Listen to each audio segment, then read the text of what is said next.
What we think? What we think? What we think? We like it? You like it? Good, man. Good. My name is Ant Roberson Jr. I'm in my third year in the film and television production program. I'm not the best with time management, so I hope somebody's around that can help me. Yeah, I think so. Okay, cool, cool, cool.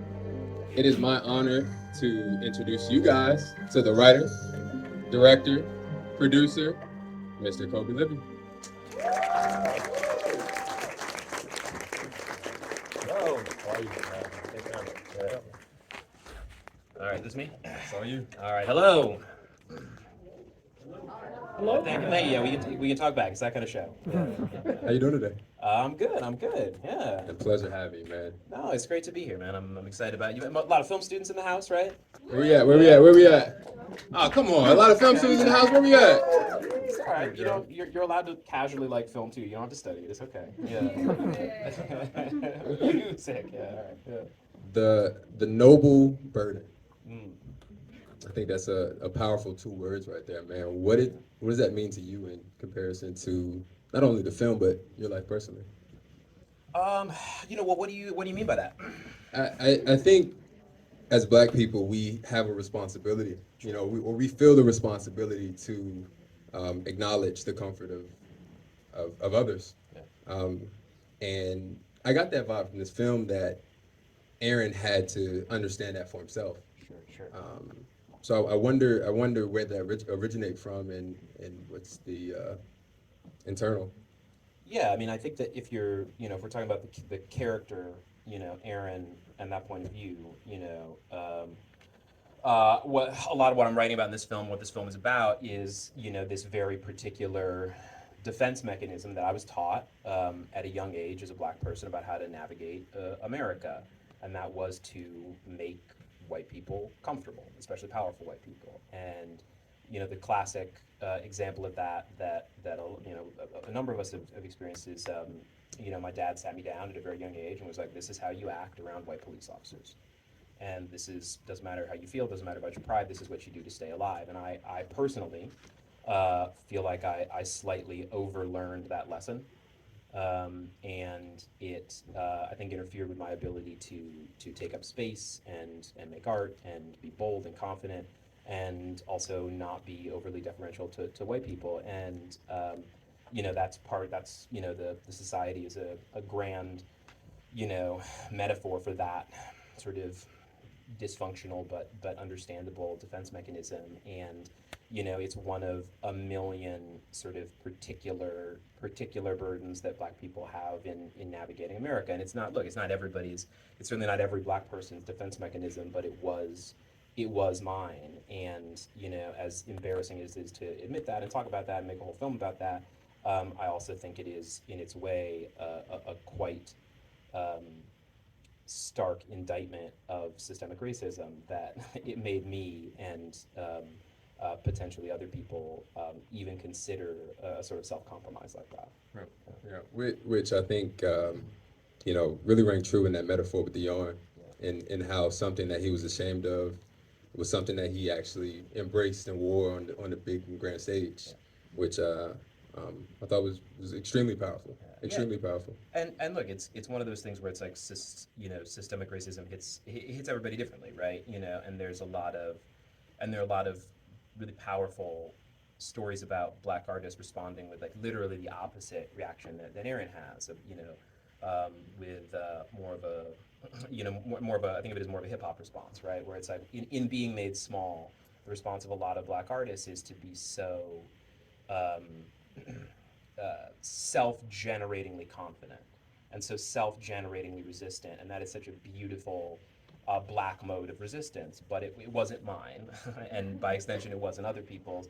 And again, it's one of the things I'm interested in is telling the stories of Black people that I haven't seen told. I haven't seen someone use this particular defense mechanism explicitly on screen, and I haven't seen the sort of shame of it acknowledged and space made for it. And so I was excited about telling this particular corner of my particular Black experience, and hoping that it resonated. Yeah, which I can tell you as a Black filmmaker, and there's a lot of other Black filmmakers out here. It means a lot because it allows us to express our voice and the dynamic range of what we want to say and how we want to say it. So thank you for that. I appreciate that. If I'm not mistaken, if I read correctly, this started off as a comedy sketch. Yeah, I mean, it didn't, it would never, I never actually wrote the comedy sketch. I wrote an idea down in my notebook. I have this like sort of running notebook of ideas, and I work in a lot of different disciplines. I've done a lot of different things. And I said, oh, it's an actual society of magical Negroes. Magical Negroes are real. I thought that was a funny premise, and I sort of scrawled that down in my notebook and I think 2017 is I found that notebook a couple years ago. And I was like, oh, that's where I wrote it down. And when I had a moment to uh, I had a hole between things and I had a moment to work on stuff, and I was like, oh, let me dust this idea off. It's probably going to be about a 2 minute sketch, because most high concept comedic premises should be about 2.5 minutes. Usually, when they get to 2 minutes, I'm like, all right, let's wrap this up now. And just so I assumed that was the legs this had, but the experience I had writing it, I describe as sort of coming up for air a couple hours later, with just like a document of stuff, and I sort of stepped back and I was like, what am I writing about? What am I actually writing about? Because I'm not sort of executing a tight comedic premise. I've sort of unearthed something that is, agitated me and feels quite gnarly and personal, and I don't really know what it is. So let me just write at that a little bit. And so I just gave myself some permission to blow it out and realized I was writing about the defense mechanism that I was talking about, that I had found sort of accidentally in trying to empathize with the magical Negroes just for comedic purposes. I was like, oh, why would a black person do that? Like why in the world would a black person like focus, pathologically on making a white person comfortable? I found this incredibly dark resonance and this incredibly embarrassing empathy for them and recognition of myself in that behavior, and decided that it was because of that, it was sort of a bigger, gnarlier idea that needed a bigger canvas than a short form sketch. So blew it out into a film, and a half decade later, here we are. No doubt. And inspired by the trope, we saw the Green Mile Yeah. and all of that.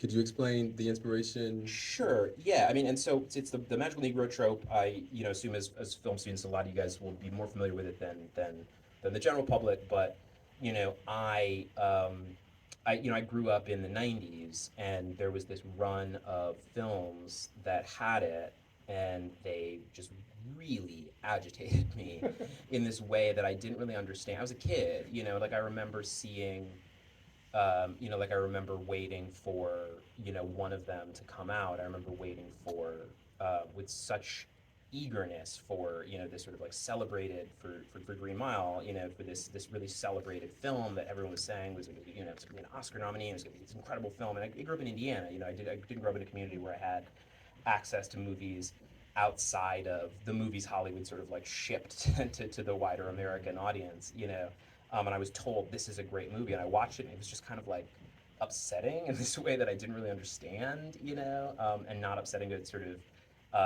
everybody else watching it seemingly, and then later and older, when I sort of heard the trope and understood, oh right, we're being sort of backgrounded in this very particular way, and there's all this sort of like gnarly unconscious symbolism that these white authors are sort of writing into us through these characters, and these fantasies about our bodies, and us forgiving them and supporting them. There are all of these sort of unconscious fantasies in there that even as a kid I was sort of hearing and disquieted by, but the whole sort of valence of that conversation is so is so so subconscious and so buried in those texts. It's not as assaulting as just like a crude sort of offensive word, and so it's always just sort of stuck with me and bugged me. And I also just thought it was so funny.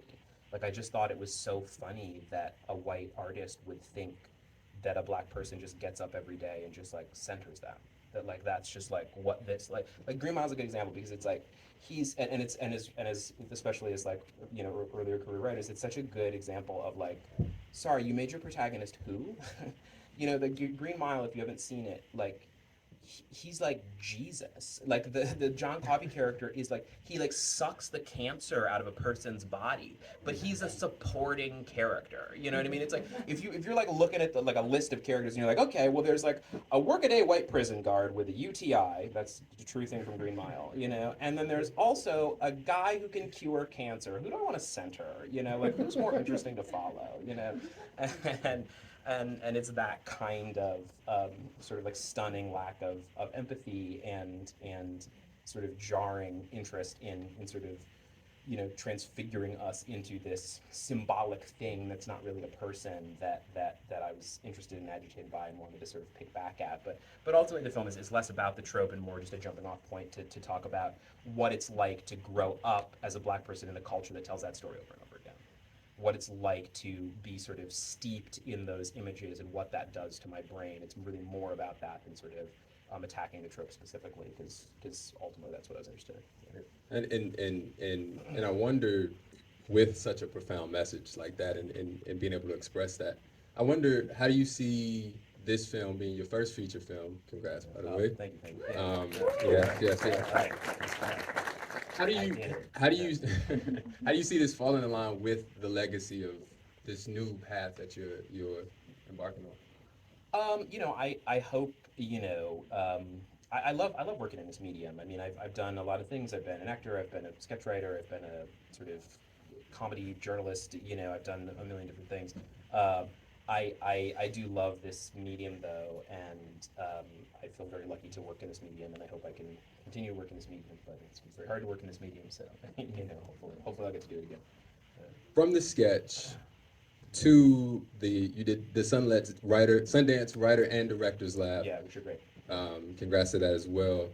And you actually workshop this with Justice as well. I did, yeah. Justice came up to the lab. So the Writers Lab is a short, sort of week-long feedback seminar. A bunch of accomplished screenwriters read your stuff and tell you what they believe is wrong with it.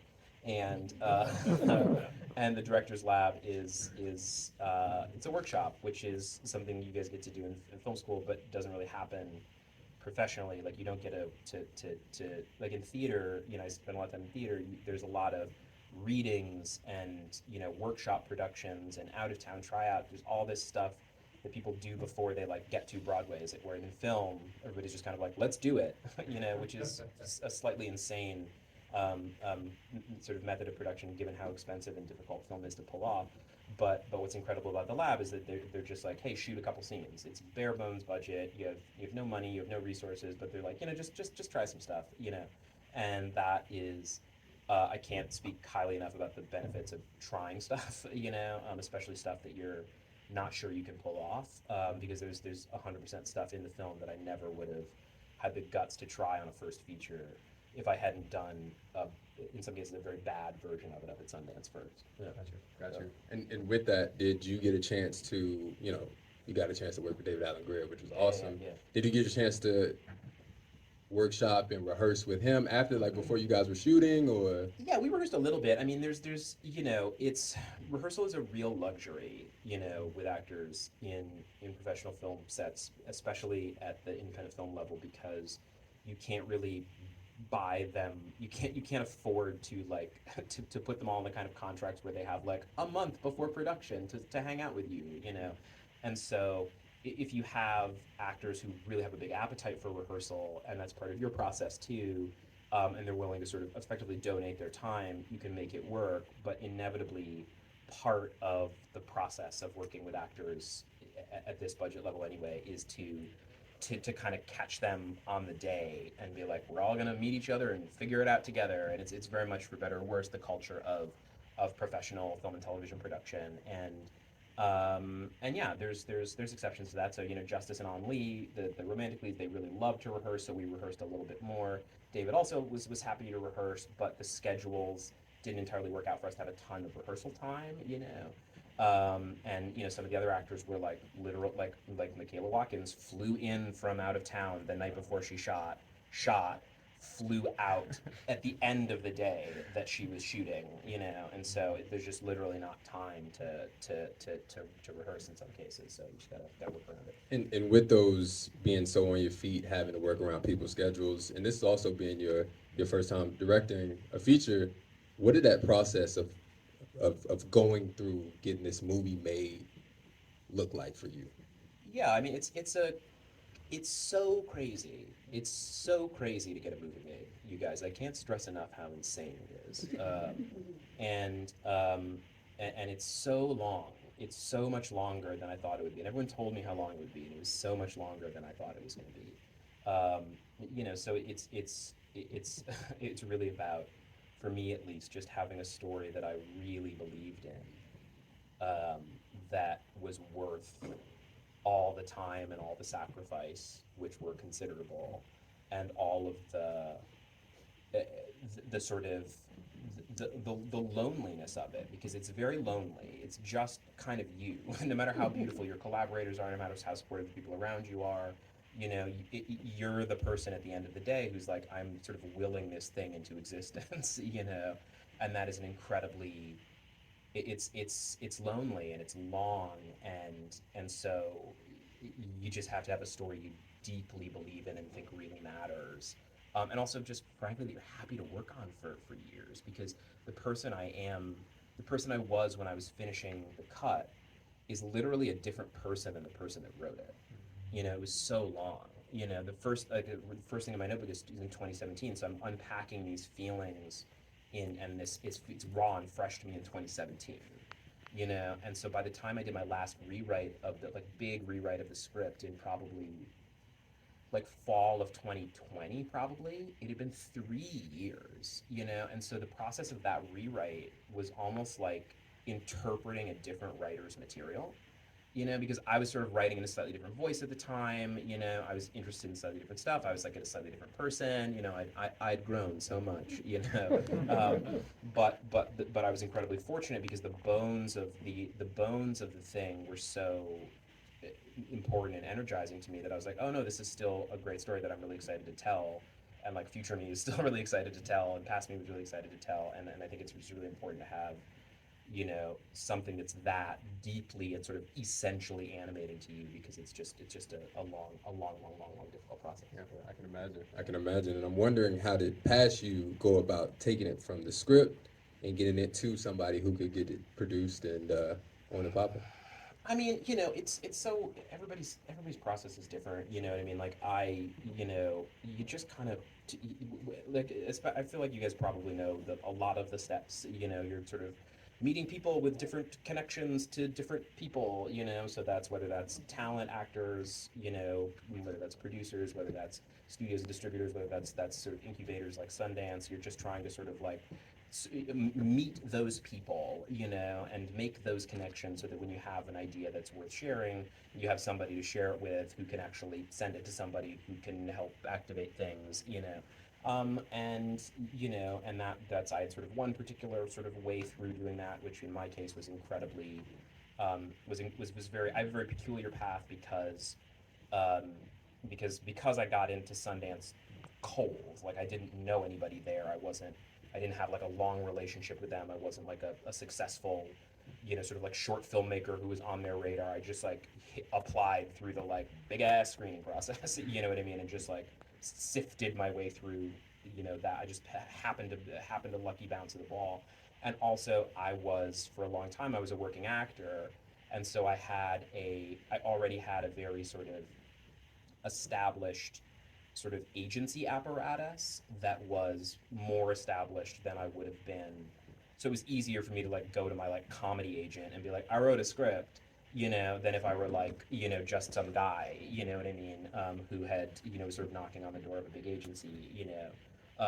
But everybody's got a different path through. The most important thing is just that, again, it's the same thing I was saying, that you have something that you're so fired up about, and it doesn't matter how you do this, but that you can communicate why it's so energizing to you to everybody else. And if you can do that, whether it's through the script or whether it's through a combination of a script and your own sort of personal, you know, um, material separate from a script, or your own personal, passion in conversation with people, that's sort of famously the thing that people want to do. Everyone wants to tell stories that they're excited about telling, and if it's something you've self-generated or generated with a colleague, then it's a collaborator. Then that's sort of how it's true at every level. It's true for incredibly famous actors. They just want to work on something that's you're excited about. It's true for incredibly established producers. It's true for Sundance. People just want to work on something you're fired up about. Yeah, yeah. I want to double back to something that you brought up, and I think is important. You working actor for a long time. Um, Now you're stepping behind the camera. What did that transition look like? Because I would have never guessed it. I see the metaphors baked in. I see the visual language on and popping. I wonder, what did that transition look like, and how'd you go about making sure that you were? Well, one of the things I say about being a director is that everybody comes up through some department, typically, right? When you're sort of scrapping around doing stuff, a lot of directors come from camera, and have a more technical background than I do, But I came up as an actor, and I would say it's a really helpful department to know really well. I would say, because it's the only department without a true department head.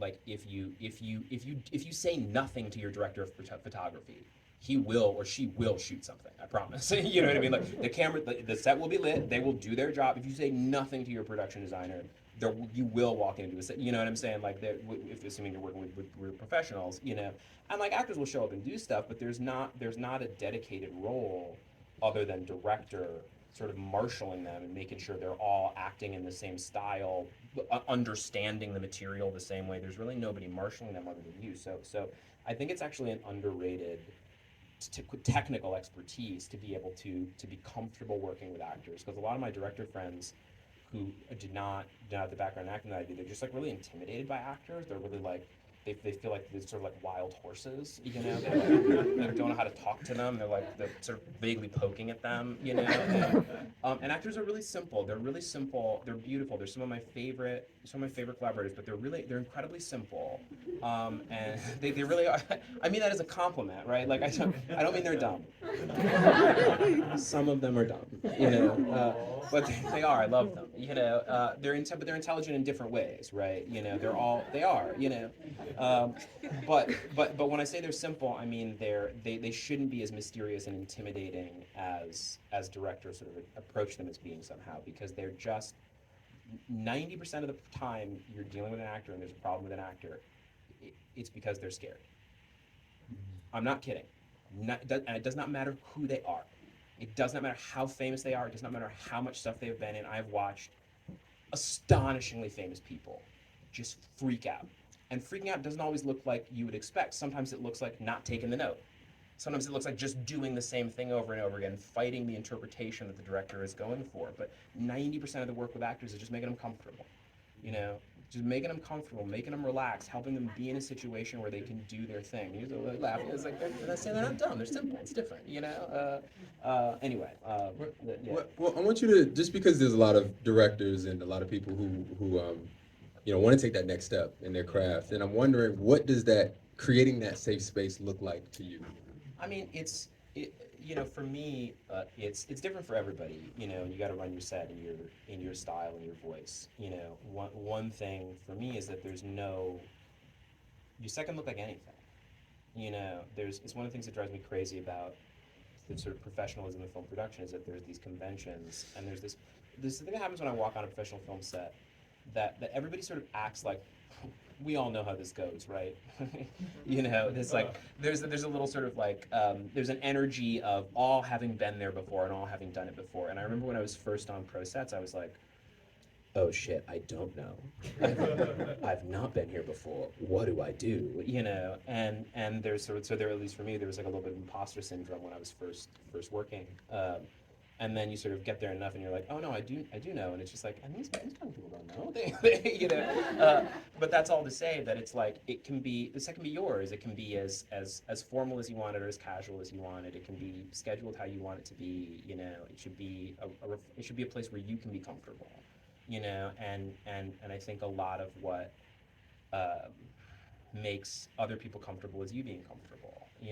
And if you're comfortable and you're trusting your own, have set up a process for yourself that you believe in, where you're not stressed and terrified that it's all going to go wrong, then I think it's easier for everybody else to sort of let their shoulders down, because you're leading. And I think in some ways the first thing you're leading with is your attitude, right? With your belief that things are going to be okay, that things are going to work out, and your trust in the people around you. And when you start to do that, then all of a sudden people start behaving that way and everybody relaxes, and the day player that's terrified because they haven't worked in 5 years, you know what I mean, and like shows up and like can't say a line because they haven't worked in 5 years and they're terrified they're going to get fired because they got fired off the last thing 5 years ago, and you're just like, and you're relaxed and you bring that energy to them, then like, and you let them completely fuck up one take and don't say anything to them and just say like, do it again, don't worry about it, you know what I mean, and then all of a sudden they start to relax a little bit, and then this work just comes out of them that has nothing to do with you and a brilliant note that you gave or your sophisticated reading of the character or your brilliant writing.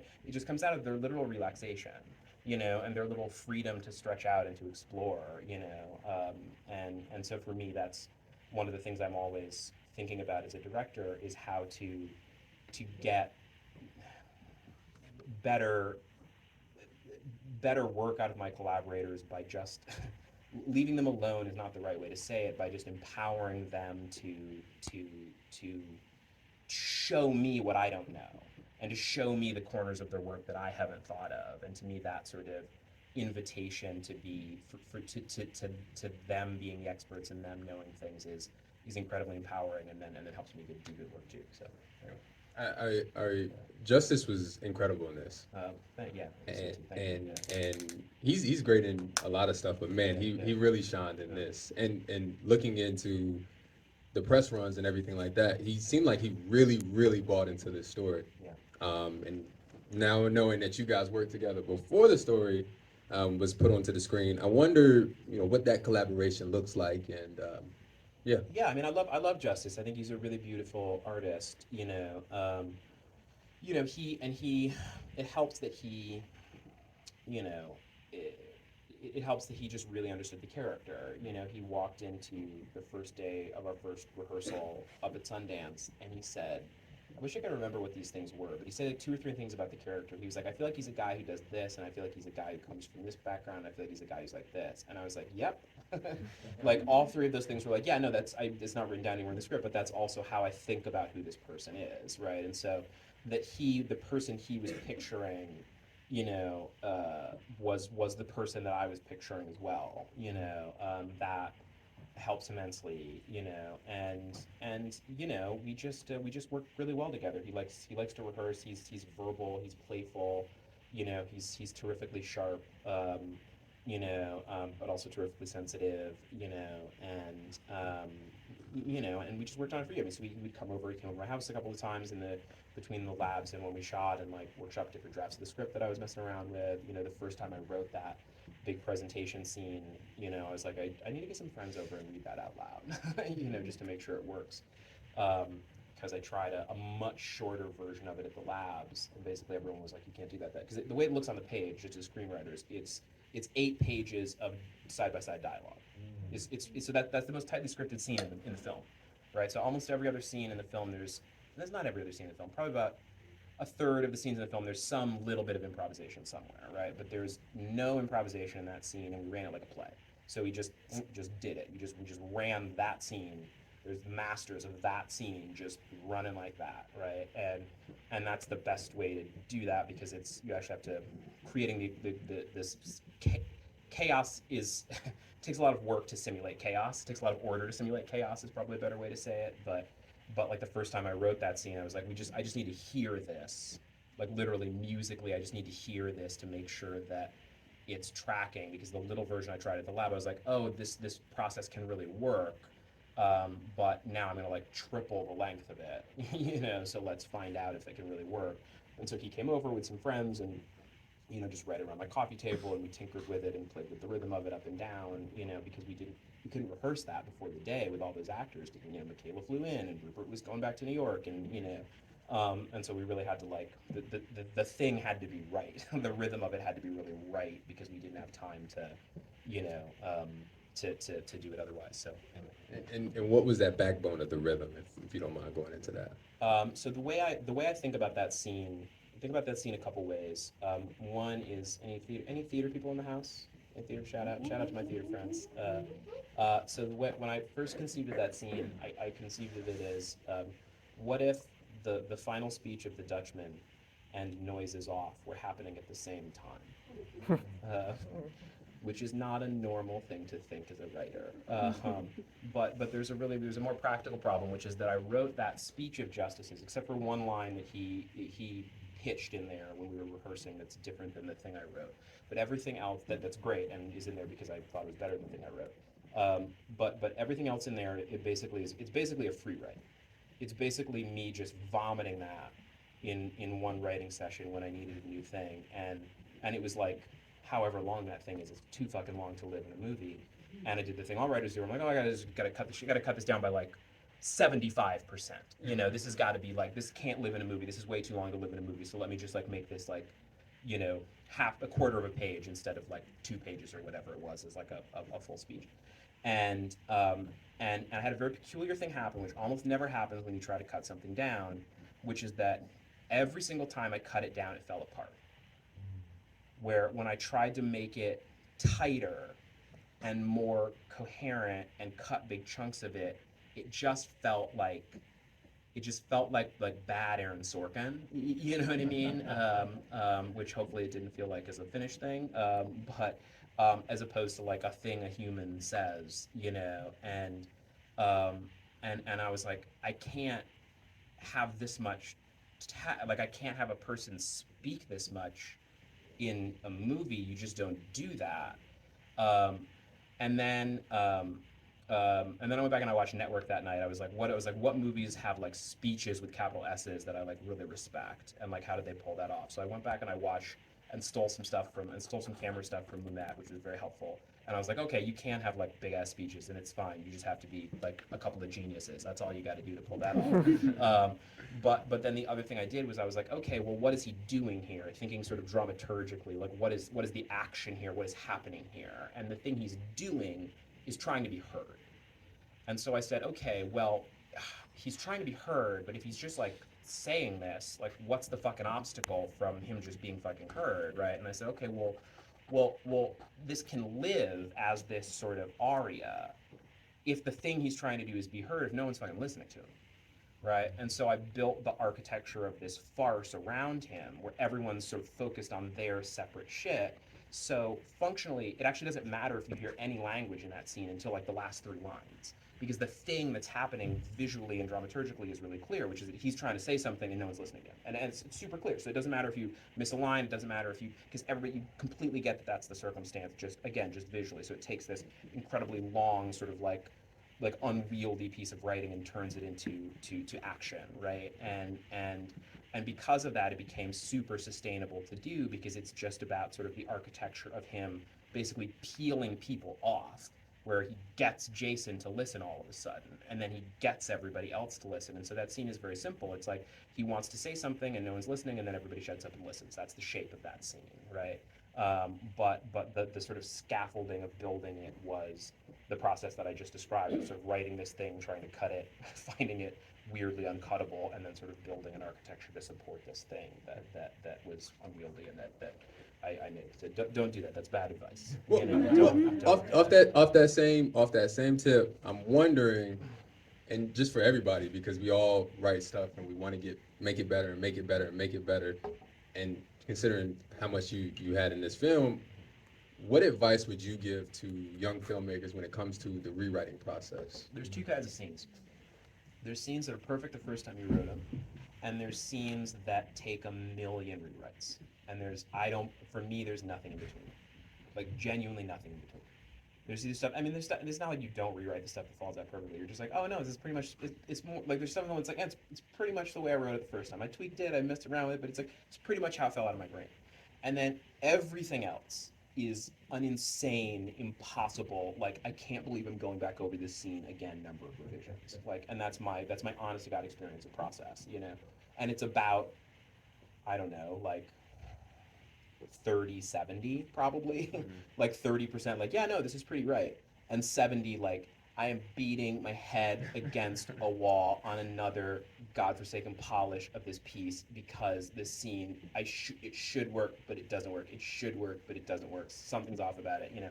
And so for me it's that thing of like and also like knowing the difference of being like, no, that it feels like I haven't worked on this one enough, but actually it's like it just came out well, you know what I mean? It just was easeful for whatever reason, and this one is just like working the wrench over and over again. I saw you mention something in another interview about, and I think it was a extremely powerful tool about the main character being biracial Oh, sure. and in the best of both worlds. Yeah. Could you go into a little bit more detail Yeah, for us? so there's a really important conversation in the Black community. If you don't, for those, shout out to my allies. I'm assuming by blowing up about this, but just I'm gonna white explain for a second. It's like explain to white people. What would you call that? Yeah, about lighter skinned bodies. I'm Black biracial. I'm obviously lighter skinned. Justice has the same background and looks very similar to me. And it's always a big choice to cast a lighter skinned Black person in a film, because a lot of the political work we're doing as a community is trying to fight colorism, right? To fight some of the negative stereotypes around darker skinned Black people, center darker skinned Black people, center Black love stories between two Black people.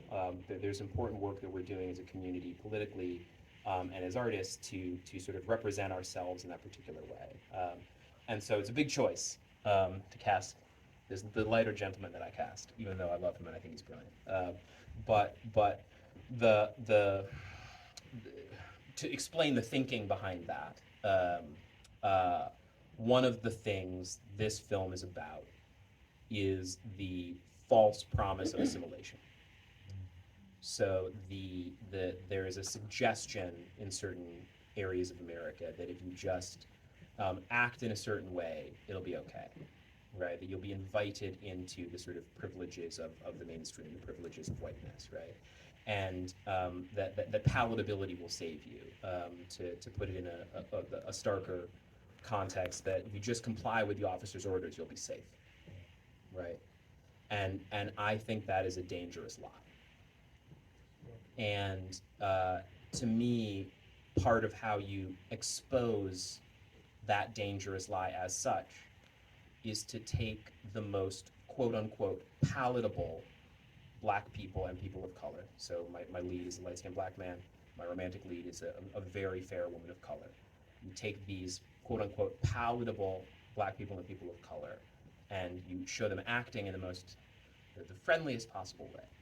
But even they are ultimately rejected. Even they ultimately are not allowed into the full privileges of whiteness. And to me, that sharpens the critique of that lie, because if even those guys, if even like young Barack Obama yonder, can't get that privilege, then none of us can, and that particular promise is in fact not true.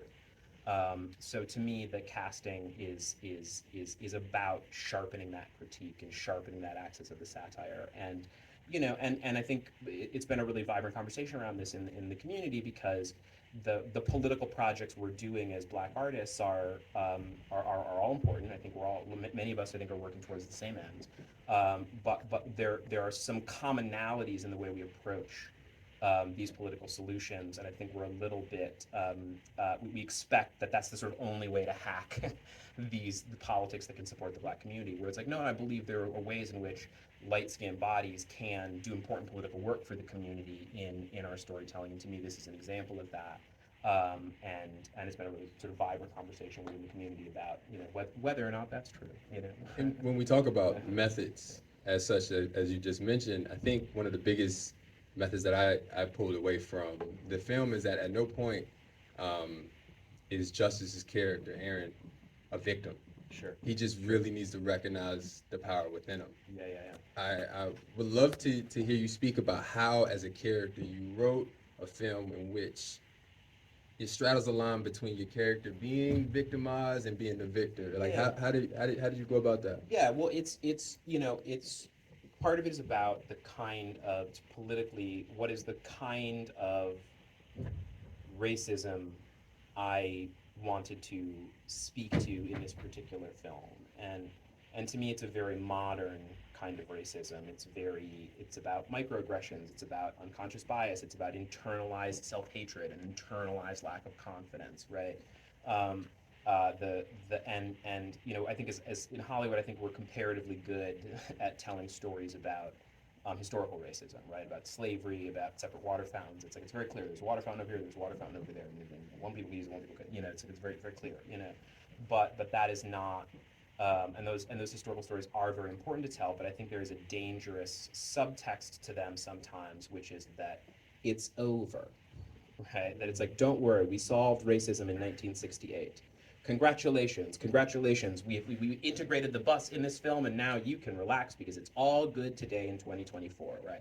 I also think that's a dangerous lie, but to tell stories about contemporary racism is much slipperier because of this more sort of insidious and unconscious texture. And so that's all to say that the amplitude of racism in this piece is largely in people's minds, right? It's justice's own sort of internalized defense mechanisms and internalized lack of confidence. It's the white characters, sort of internalized biases in some cases, and that sort of amplitude of racism was really interesting to me, because again, it feels very contemporary and relevant in a way that we don't always tell stories about in Hollywood. Yeah, yeah. I am coming to you guys in a quick second if you guys have any questions, and if not, might as well get something ready. But I wanted to ask one more question before we do, and that was about humor and why comedy and what does comedy mean to you specifically? I mean, it makes it bearable. It's like I'm writing about really embarrassing, dark stuff. It's really quite gnarly, uncomfortable stuff for me personally, and I just think it makes the difficult subject matter of the film like literally bearable for me as a process creating it, and hopefully by extension, more able to be processed by audience members, because it's gnarly stuff. It's gnarly stuff I'm writing about, despite the jokes. Well, we appreciate it. We appreciate them. Does anybody have any questions? I saw your hand. Yeah. Hi, my name is Paula. I'm a jazz studies student, and I thought about the part where she was, she had the magic chalk or whatever, and she had a Venn diagram of like how little, like authentic blackness and palatable to white people, and I was wondering if there was any of that in the making of this film and like getting money for it and stuff. You're about to get me into trouble. You about to Scoot over so the sniper don't yeah, get me. all right, let's turn off the cameras. Turn off the cameras. Turn off the cameras. Yeah, no, 100%. I have a lot of stories, many of which I won't tell publicly, but yeah, it's some fucked up shit happened. I have been in multiple conversations over the years long process of making this film, where I've said, do you understand? Like, do you understand the subject matter of this film? That I am being put in a situation where I am having to be a fucking magical Negro to get this film made because of the discomfort of this white person who has the power to let me make this film or not make this film. That there is a racialized dynamic in me navigating this film about the racialized dynamic. I mean, that's happened so many times, in the making of this film, and that's just, but it does to all Black people in moving through their professional lives, especially corporate spaces, especially legacy spaces. I've been very lucky. There have been some incredibly sort of generous and empathetic, powerful white people who have had the grace to get out of my way, and had the grace to listen when I said no. that that makes sense to me and to other Black people. Please stop telling me that. There have been some really graceful people as well, but yeah, it's not great out there. It's not great out there. Sorry to ruin the vibe. Yeah, sorry guys. Nah, but it's a reality that we got to take into account. So I think it needs to be said. Yeah, and look, it's like, and again, I can't understate how many great allies there are, and the place I ended up at, the distributor I ended up at, really deeply believes in the film and is deeply supportive of me, but in the sort of like taking it around town, to various places, just like some truly shocking conversations, and look, it's a tricky satire. It's a really tricky. The axis of satire is really tricky. The voice is really tricky. What I'm saying is even really tricky and quite controversial in many ways. So there, it's tricky piece. It's a tricky piece, but Yes. Another question. Amanda, do that. I just wanted to know if there was anything that influenced your decision to make the film go to like a PG-13 rating. It's I cut two fucks to make that happen. There's one fuck still in there. It was the fuck I really cared about. But that was really the only difference. And so it was a conversation with the the distributor and with producers. And to me, it's about audience, right? Where it's like the difference between if I'd really cared about those two fucks, everybody would have let me make an R movie, and that would have been fine. It's not like I cut like a triple murder or something. You know what I mean?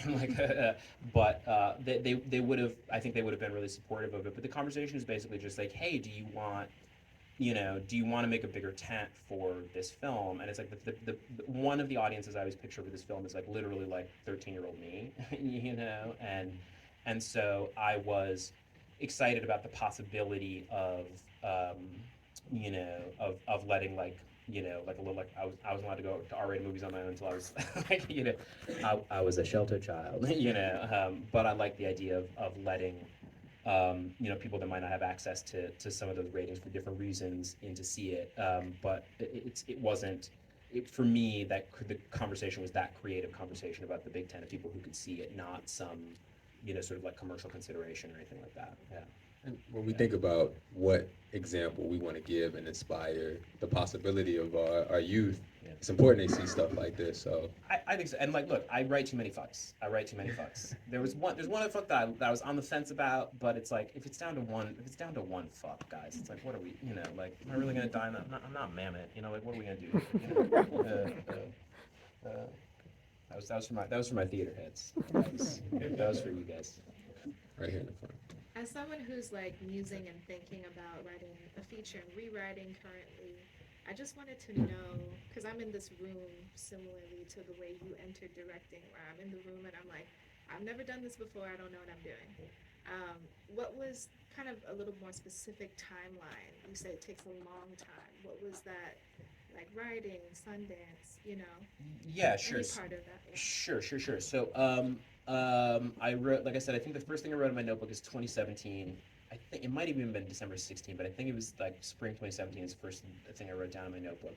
I didn't get around to writing a full draft of it until 2018 because I was working on a project at the time, and in a time that I finally had a hiatus, and so I was sort of applying for Sundance and writing a first draft at the same time. Like I had a treatment, I had like a sense of what the story wanted to be, and I had some scenes that I had sort of like dumped in this first like big write that I did that I was talking about earlier.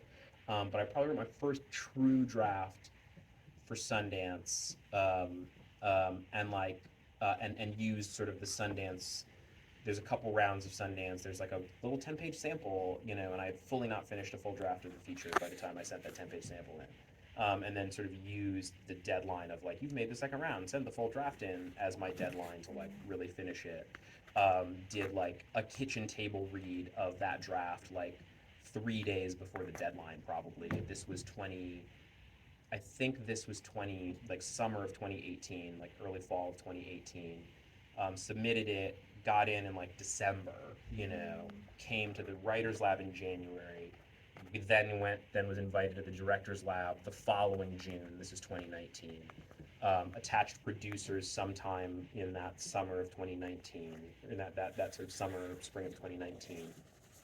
Did a big rewrite in the fall of 19 in conjunction with the producers. In 2020, thought we were going to try to attach cast and shoot like that late 2020, early 2021. Sent out our first offer letter to an actor the week everything shut down in March 2020, and then kind of held for really like 6 or 8 months probably just figuring out what the heck was going on with shooting an independent film in the pandemic. Then reset strategy because originally I was going to make it as a more independent film that I did without a distributor sort of lined up, as a sort of more true sort of scrappy indie at a smaller budget level. Then we shifted strategies for various reasons, partially because of how expensive it was to shoot during the pandemic, partially because of what the film sales markets were looking like at that time in terms of what was being bought out of festivals and how much they were being bought for and how dicey that was looking. And also just my producer were encouraging me to write a slightly bigger film, that was, and I was like, we have to then go shoot this, right? That wasn't going to be the sort of like scrappy, tiny budget thing that I had sort of written because I assumed that was always going to be able to get produced. And so then in sort of like spring of 2021, we approached distributors and other financiers to see if we could make a slightly bigger film, and ended up working with Focus as a negative pickup. So it's, without getting into the nitty gritty of it, it was still an independent film, but we knew that when we were done making our independent film, there was a distributor who was going to work with us to put it out in the world, which is if you're going to make an independent film, it's a much more pleasant way to make an independent film. For various reasons. So we got Focus, then sort of had a process with Focus, and also sort of getting cast in place took a while at that point, and then swung around and shot in, sort of like prepped spring of 22, shot summer of 22, and then post basically the following year. And then we locked over a year. We locked a year. I picture locked like December 22 probably, you know what I mean? So it's been a while. But we just knew we wanted to release it in the spring, and then didn't quite make last spring, so we sort of waited around. So there was a nice little hiatus when it's been a while since I finished this. Is that helpful? Yeah, It's that's super helpful. it's very, very, very granular, but And if you didn't get it, Kobe is going to send you a PDF with a timeline. exactly, yeah. Okay. Yeah. Right there. Hi, I'm Jill with the Movie and first and foremost, thank you so much for just being here and doing this. This was incredible to watch. I just love seeing like that amazing mix of just like I've always wanted to see like black people just doing like the Harry Potter stuff and all that. Sure, Yeah. yeah. Feel represented in those like really cool other genres that are so white, Yeah. and I really appreciate that. Everything you said so far, just really. Sorry, I'm like losing my words. Anyway, so you kind of touched on this before, but I feel like we're in this era right now of like streaming media, where I just feel like we like woke era where like we're navigating like things that are more marketable, like Sure.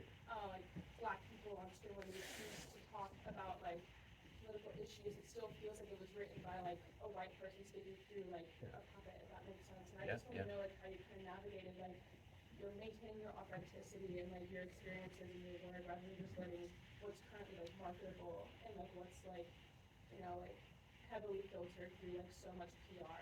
Like how I would love to like your thoughts on that. Yeah. Well, it's an extremely authentic film. It's very much my point of view. It's very much my experience. Doesn't make people happy about it, right? Like, and I think one of the challenges is that if you are being extremely authentic, it's kind of confusing for people.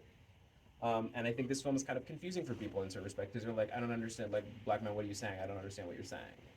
Like, I'm not used to black people saying that. And it's just like, I hear that, I'm just being honest here, I mean, to me, it's like, it's an ethical thing is what I would say. And a process thing where it's like, I don't know how to, so this is the way I think about my sort of like ethical guidelines as an artist, right?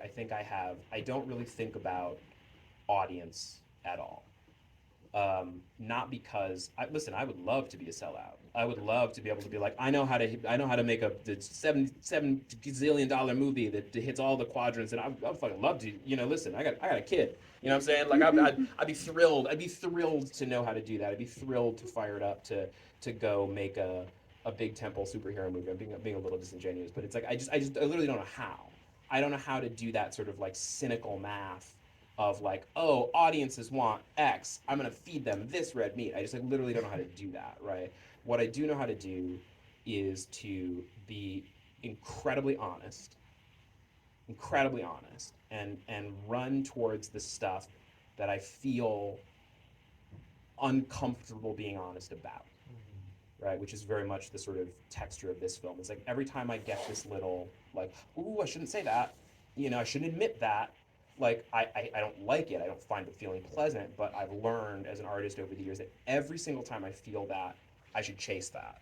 Because whatever that little thing I didn't want to disclose was, is probably there's something transgressive about that. There's something true about that. There's something that other people aren't saying, because if I feel like I can't say that out loud, then other people feel like they can't say it out loud. And I feel like one of my jobs is to say things out loud that other people can't say out loud. That's like literally an ethical responsibility of mine, I think, as an artist. So my first job is to be incredibly honest, especially about that stuff that I'm like, oh, I don't want to be, and then my second job is to be incredibly entertaining, to the exact audience of me. Like, but dead ass, right? Like that it's like that I'm just like, no, like that makes me laugh. That moves me. That's interesting to me. Those are the hardest ones to keep. The ones that are like, I just think that's interesting. Like it doesn't move me to the soul. It's not a hard joke that's gonna get a laugh from an audience. I just think this like conversation about ideas for like a half a minute longer than like like somebody else would like let me, if they had Final Cut, keep it. I just think it's interesting, so I want to keep it, and I'm working for an audience of me. And so I feel like if I'm doing those two things at the highest level, then like I have been sort of like true to my vision. But again, it's not about the sort of like integrity of my vision. It's just like that's the only process I have to make something that I can sort of reliably trust will connect to anybody. And it doesn't have to connect to everybody, but that's my sort of process to connect with anybody. If that makes sense. Yeah. I saw that there was another question, but I wanted to ask off of that. Yeah.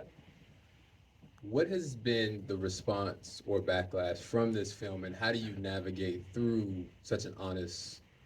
I literally, every time someone asks me that, because I've been doing a lot of press recently, it's like I have to ask like, which backlash are you talking about? Because there are several. And so That's good. yeah, I mean, is it? But look, there's a couple of things happening, right? So there's, just to get out of the way because it's the easiest. There's a certain sort of strain of conservative white America that when they saw the trailer were very unhappy about certain things that were said and certain things that were said about white people. That's the correct pronunciation, and that's sort of straightforward. I don't think it's largely disingenuous. I think there's part of that reaction that's disingenuous, and I think there's part of that reaction that is just boring to me because we've seen it a lot of times, right? I think the more interesting controversy has been from the Black community about a couple of things. Some of it is just the colorism stuff that we've talked about, right? Which is that often what we are as a community are looking for in responsible Black art is darker skinned bodies, love stories between Black people, et cetera, et cetera. That's really important political work. Some people are upset about the opportunity cost of a film that is clearly a Black film by a Black filmmaker not doing that political work and not leading with that political work. So that's part of it. But I think in some ways the more interesting version of this backlash from certain voices in the Black community, the way I think of it is as follows: is that when people heard about the title of this film and saw a very early teaser trailer, there was an expectation that it was going to fit in with a very familiar and very beautiful political project that we've been doing, I think, really since the blaxploitation movement of Black superheroes using superpowers to be greater than white supremacy. Right. So again, it's a blaxploitation tradition. Whether the superpower is just like being kind of a nebulous badass, or whether it's like Wakanda, right, where it's like literal magic and literal superpowers. There is again a political project that I think is an awesome political project about using magic to be bigger, badder, above, past, beyond systemic racism. And so I think a lot of Black people were quite certain that a magical society of Black people was going to be participating in that tradition. But my dumbass decided I wanted to make a satire where Black people are using magical powers to be extra subject to systemic racism and play out this particular colonized point of view that makes them really like aid and abet systemic racism in this very sort of like gnarly way. And I think the delta between the expectation of that political project and the reality of the point of view of the satire was really, I think, quite hurtful to a lot of Black people that were really nourished by the sort of Wakanda projects, right? And these projects that imagine us being past it. And to me, I deeply understand that sort of frustration, first of all, and I deeply understand a lot of this. By the way, a lot of this is about the trailer, right? So it's not even about the actual film, because you're one of the first audiences to see the full film, right? Well, the first line of that trailer. it's It hit. it doesn't it does It hit for sure. it's there's a couple lines that don't play, but but I think that is, you know, it speaks to how betrayed Black audiences have been by Hollywood, right? Is that we are so ready to be burned again by more bad and racist representation that something that has that is to my sensibility approaching these same really beautiful political projects in a new voice, which is and with sort of new tactics, right? And we can talk about whether or not we think they're valuable, more valuable, different than the other tactics people are using. But I really do think we're working on the same the community, the same community that has the backlash. I really think they're upset. Uh, the things they want a Black film to be doing, I really do believe this film is supporting those projects.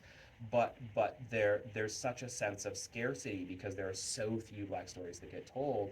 It's a very scary thing, I think, to encounter something that looks so different than the projects we know are going to be nourishing when it feels like there's like 2 Black films that get made every year, you know, and it's like, and this was one of them. They let this guy make one of the 2 Black films we get this year, you know, and that sense of scarcity, I think, is sort of the root of the root of the challenge here. And then beyond that, just how different my film looks and how different my approach is to what I think is ultimately quite similar work. Yeah, and you're creating range for us to come in and, you know, speak in the middle. So we appreciate it, man. Well, listen, yeah. So yeah, be careful if you go tell your friends you love this. You know, so be careful. You know, say no, it's good. It's good. I'm excited for more people to see it. Yeah. Is there any other questions? Oh man. Have you seen the movie Origin? Yeah, it's funny. I just saw it the other day. Yeah. I would love to hear your thoughts on it. Yeah, I mean, listen. Sure. Yeah, I mean, I think Abe is incredible. I think I actually watched it with Justice on the plane, coming back from so as she intended on a plane, you know.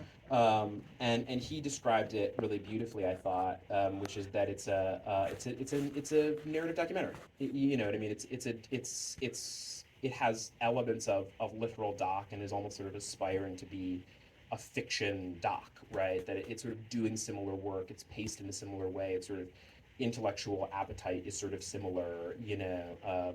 But it's using all these feature elements too, and I thought that makes it pretty cool. And you know, politically, I think the point of view is really interesting, and I think Isabel Wilkerson's thesis is quite interesting, and there's a lot that's really credible about it to me, you know. So I think it's a really dynamic and sort of boundary pushing piece that I'm excited is in the world, and to me is a great example of like a Black filmmaker making a film that looks very different than like a Black political film would have looked 3, 5, 10, 15 years ago, and I think that's really positive for the community and for the world. Short answers. Yeah. Retweet. Yeah. It's great. You should see it if you haven't. It's a really singular piece. Yeah. I'm just curious. You said that there was a line that Justice added to the scene with a bunch of people talking about once. Do you remember that line? Yeah, I'll see if I can do it. It's the original line. The line that's in the film is, "We're not friends." The line I scripted was, "Oh, you want to be my friend?" And Justice was like, "I'm farther along than this." Justice was like, "I'm not. I don't ask him a question. I'm asserting. I assert that he is not. I make statements. I don't ask questions now. I mean, this is the subtext of it. It's like I make statements. I don't ask questions now, right? And I'm telling him about himself as opposed to sort of a more sort of like a gentler, mocking question that gets at the same thing." And I was just like, "Oh, that's cool." And it's like when you hear an actor be like, "Oh no, I'm there," you know. It's always really persuasive, and also it's just one of those things where it's like a writer's voice thing too, right? Where it's like there are certain similarities between me and this character, you know. So that sort of like muscular, assumptive voice is not the voice I use when I'm angry. The voice I use when I'm angry is more questioning, it's more mocking, it's more in that voice. But that sort of, again, that sort of like muscular, definitive posture was really right for the scene, and it was really sharp for the character's journey, and it was just one of those little, "Oh, yeah, no, you're 100% right." That's just like my voice as a writer and my voice as a person slightly underplaying the sort of the where the character landed on the journey. So it's a little tweak, but I thought it was a really a really important one, partially because it's a beat change in the scene, right? It's that's the fulcrum where the whole camera vocabulary changes on that line. Like it's the first place that Drew's character Jason like really sort of like is like, wait, what? You know what I mean? It's like when that's like it's right in that. It's just after that line, but it's like it's the start of that shift to this new beat. So the sort of the more muscular language there was super helpful. Yeah. Can we talk one more on Yeah. the yarn? Can you just generally how that came through as a symbol? Why did that come up?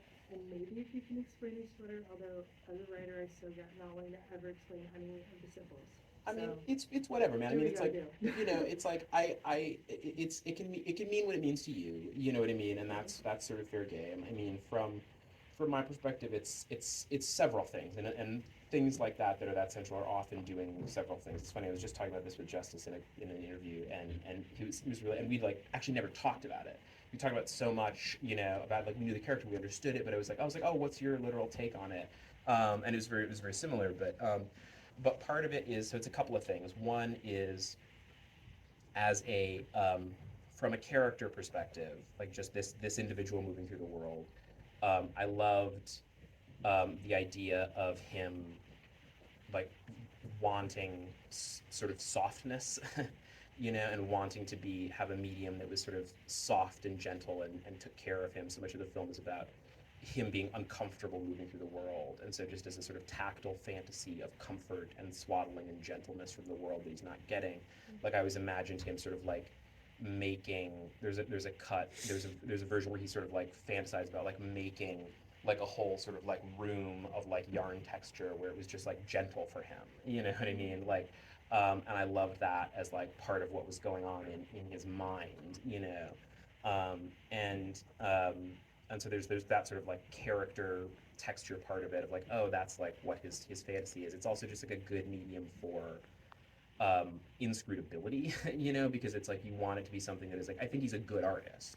You know, I think that you know, it's like whatever visual, you know what I mean? It's like reasonable people can disagree about what that means, but it's like I don't think that he is like a bad artist the way everyone is like, I don't get it, you know, but it's like a nice medium. If he's like a realistic painter, it's sort of like you either got it or you didn't, you know what I'm saying? Like as opposed to that, there's an abstraction to it that makes it possible for him to make something that he sincerely believes is really beautiful, and other people would be like, it's fucking yarn, because it is kind of an underwhelming medium. It's kind of a it's not sexy, right? It's like a grandma sort of like, it's a grandma medium. If he's like, I meld steel and I like smash it together with like found like the World War II armor, you know what I mean? It's just like, okay, at least there's something like dynamic about the like thing you're bringing, but you're bringing like grandma material to this, you know? So I think it's easy to sort of like dismiss, and from a character perspective, was really useful for the journey, and also just that it could be something that he could then sort of put on his body, you know, and the sort of ultimate and sort of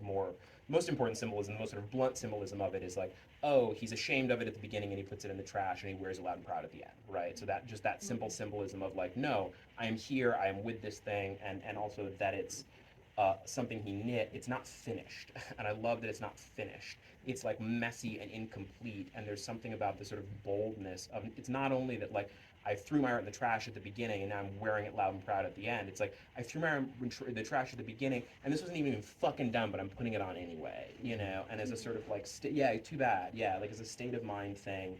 I really appreciate that. I don't. It's not my appetite that audiences are like tracking that consciously in real time. To me, many visual things like that are about sort of, you know, the sort of subconscious messaging. You're just sort of like putting it in the back of their brains and hoping that a million little things like that add up to the larger sense of character that we build. If you make it there, I tend to think people see it on some level, you know. We are running out of time. 'Cause I'm so long-winded. No, it's okay though. It's No, no, okay. that's That was a beautiful Yeah, answer. but thanks for the question. Thank you. Yeah. But just to close, if you could share any advice from your expertise and perspective to just all the the writers and directors that are in the room and that want to be and make their films just like you. Yeah, what would I don't know, man. I'm always sort of suspicious of advice, you know, like I really am, you know, because you know, because I think for me, it's like I don't entirely like the dynamic of it, right? Of like, because it's like, you know, much like my character, it's like I struggled to have the confidence to really make stuff for a lot of years, you know, and so I think there's something about this sort of hierarchy of like, I, filmmaker who have made a film, download my knowledge into you, that sort of slightly reinforces that in the first place. Not to shit on the whole structure of teaching. Shout out to USC, you guys are doing great work, you know. But that is to say, it's like I think the most important thing, you know, to give you advice that in mind is that you have a perspective. You have a perspective. You just have a perspective, and it's yours, you know. And so much of people's feedback is just their perspective. It's just like you see the world differently. What you see as beautiful is different than what somebody else sees as beautiful. What you see as interesting is different than what someone else sees as interesting. And I think that the hardest part about making a film, creatively, I think, is being incredibly honest with yourself. And that goes in two directions. That goes in the direction of, is it fucking working? Right? And being like, you know what, I love this darling, the kill your darlings things, we all know about that one, right? And that is really hard, and that's true, and that's important. But the other one, and I think it's under discussed, is it's also about being really honest when you fucking love something. When you're like, I just think that's fucking delightful, and no one else does. Like, everyone else is telling me to cut this, but if I'm really honest with myself, I think it's working. If I'm really honest with myself, I think I can pull it off. And that's your point of view, right? And I think that we talk about the kill your darlings rigor, but I don't think we talk enough about the like save your weird orphan child rigor, you know? Because if you are not being really honest with yourself, you'll save some shit that should be cut. But if you are being really honest with yourself, and that it's a practice, and you'll know you're being really honest with yourself if you can do the other thing too. If you can do the other thing and you can do that with comparative ease, then when you're like, no, I actually need to go die on this hill right now, you know, like go die on that hill, because like I promise you that thing is your perspective, and that thing is not something that's like structurally unsound or whatever. It's just it's actually you. You know, and it's your ethical responsibility to yourself and to your point of view and to the art and to the one other person who's gonna fucking vibe with that weird thing to really sort of hold fast to that. Again, if you're being rigorously honest about whether or not it's a darling needs to go or just something you from the bottom of your heart do love. Yeah, man. Thank you so much for making this amazing film. Thank you for bringing it to us. And congratulations in advance for your career. Thank you. And thank you so much. Really appreciate you guys taking the time and all the thoughtful questions. And tell your friends to go see it in March, all right? March 15th. March 15th. March 15th, everybody. Thank you guys.